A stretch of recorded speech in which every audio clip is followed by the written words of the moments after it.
example, there are some planters that are lined outside of Ray Avenue, and those planters were used in the past. They were like animated, and whatever grew from that garden was also put into like a food and cooking program for youth. Uh, the issue with that was that like once funding runs out, it's like very difficult for like the upkeep of those gardens. So I think that there needs to be like, I guess, like more long-term thinking of how like programs could continue running and that like residents could continue getting involved in being connected to these spaces. There is the urban arts gardening space as well.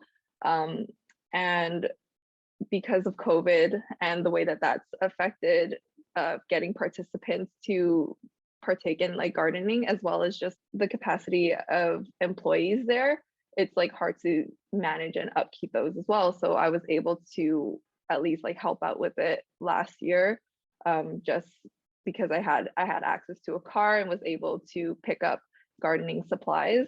There was also a garden at Bellevue Crescent, which is Toronto housing, social housing. They have gardens there as well, and a lot of the residents that live in the tower, they have like access to a plot of land. I was able to connect to a resident there, and I was able to give some seedlings or seeds and soil as like whatever was needed.